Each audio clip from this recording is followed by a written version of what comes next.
It all started with what seemed like a perfect plan: a weekend camping trip in the mountains, away from the city's hustle and bustle. My friends and I were super excited about the chance to enjoy nature and reconnect with the environment around us. When we got to the spot we picked, the view was exactly how we imagined: majestic pines, crystal clear streams, and a sky so clear it felt like it was touching the mountains. We set up our tents and got everything ready to spend the next few days in peace.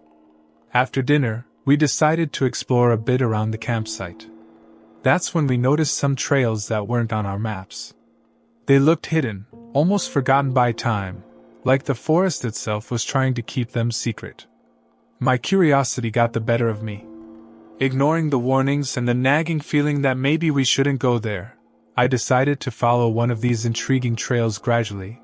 The scenery began to change, the vegetation got denser, the sounds of nature seemed to fade, and a sense of unease started creeping in.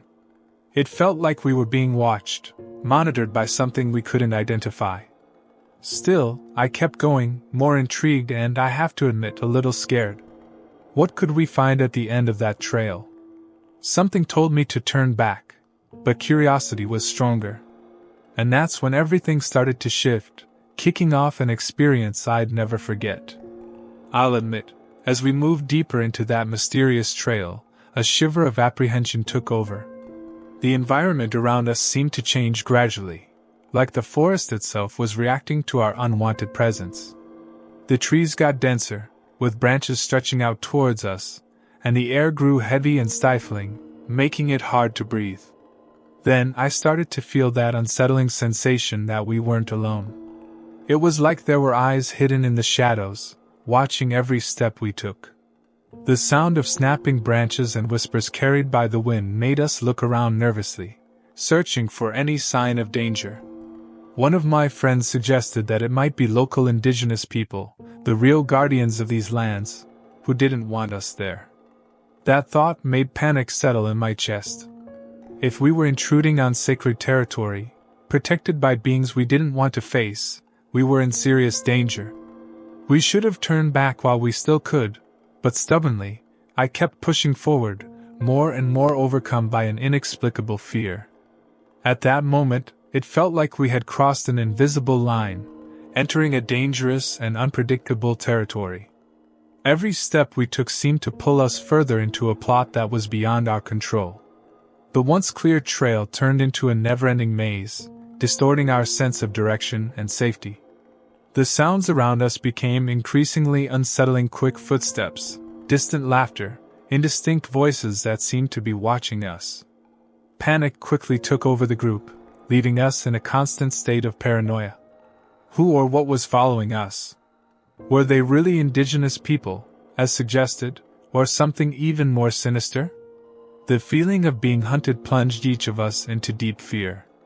It became harder and harder to tell what was real from what was just the product of our terrified imaginations. We looked around nervously, searching for any movement or shadow that might reveal what was terrifying us. At that moment, all we wanted was to find our way back, but the forest seemed to have closed in around us, trapping us in its web of mysteries and unknown threats. What lay ahead, I didn't dare to imagine. As we continued down that cursed trail, the environment around us became increasingly hostile and oppressive.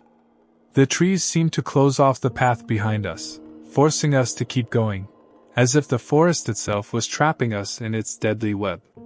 The arguments and disagreements within the group started to heat up. Some desperately wanted to go back, while others thought the only way out was to keep moving forward, even though we had no idea where this path would lead. But no matter how hard we tried to escape, the feeling of being hopelessly lost only grew stronger. Then one of us, in desperation, suggested a terrifying possibility: that the mountain itself was alive, consciously guiding us into a deadly trap. That idea sent a chill down my spine. If we were truly at the mercy of something as powerful and inescapable as the very land we were walking on, our chances of survival seemed minimal. The strange noises around us grew louder, as if voices and footsteps were watching us from the shadows. Unable to handle that feeling of being hunted any longer, We gave in to panic and started running, not looking back, each of us battling our own fear, believing that at any moment something would leap out from the shadows to get us. After hours of frantic desperation, navigating paths that seemed endless, we finally spotted the familiar silhouette of our campsite in the distance. Relieved, we quickened our pace, eager to reach that oasis of safety. However, as we arrived, an unsettling feeling washed over me. The place that had once seemed so peaceful and welcoming now carried a threatening aura, as if the darkness around us was watching, curious and hungry. A shiver ran down my spine. Without wasting any time, we rushed to pack up our things, eager to leave that place as quickly as possible. It was like something evil was closing in, something we couldn't see but was definitely lurking, waiting for the right moment to strike. We left in silence, avoiding looking back, with the haunting feeling that we had narrowly escaped something undefinable but deeply terrifying.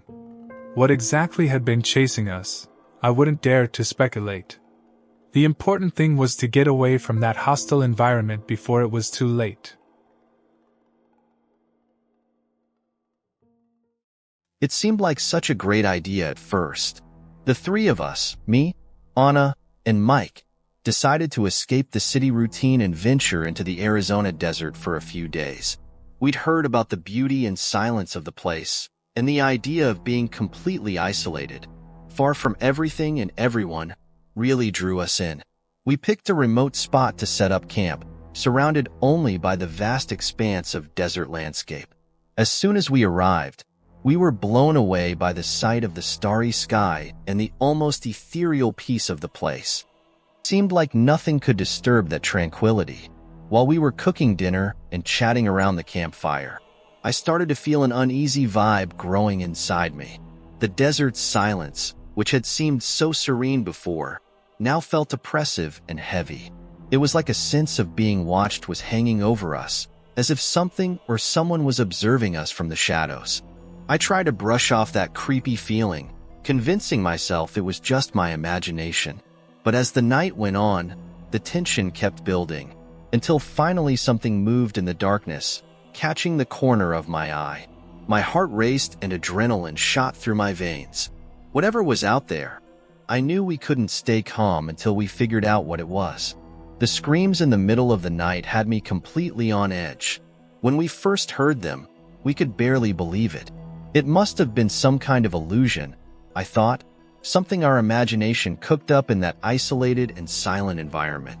I tried to convince myself that nothing was wrong, that it was just the wind blowing or some distant animal. But as the minutes went by, the screams got clearer and more persistent, as if they were getting closer and closer. A chill ran down my spine.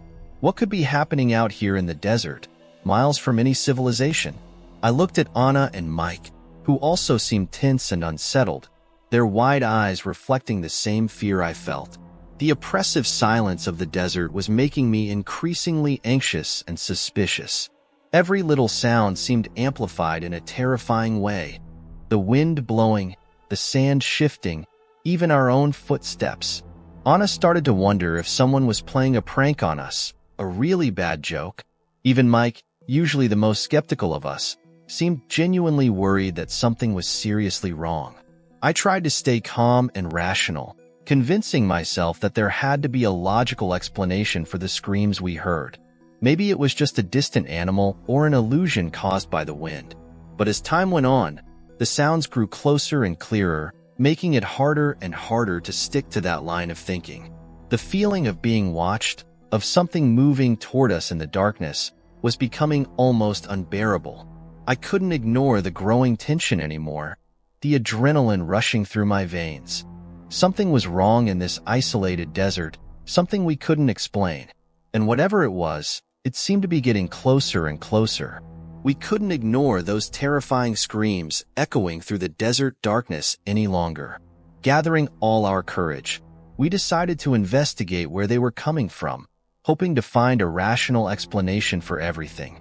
Each step we took in that sand felt like a Herculean effort, as if the desert itself was conspiring against us. The vast landscape, once so fascinating, was now turning into a never-ending maze, distorting our sense of reality. The scorching heat during the day and the biting cold at night were starting to mess with our minds and bodies, leaving us disoriented and vulnerable. As we ventured deeper into that sea of sand, the screams grew louder and more anguished, almost as if they were leading us to some unknown and threatening place. It felt like the desert was manipulating our senses, warping the reality around us. That sense of disorientation and vulnerability was almost palpable, turning every step into a struggle against invisible forces. We had no idea what was real and what was just a product of our frenzied imaginations. Exhausted and terrified, we had no choice but to run back to the camp and get ready to leave that place as quickly as possible. The silence returned to the landscape, but now it was laden with an oppressive tension, as if the desert itself was watching us, waiting for our next move. The feeling that something terrible was about to happen was overwhelming. We couldn't waste any more time. We needed to get out of there immediately. We packed up our stuff in a hurry, not looking back with only one concern: to leave that cursed place behind.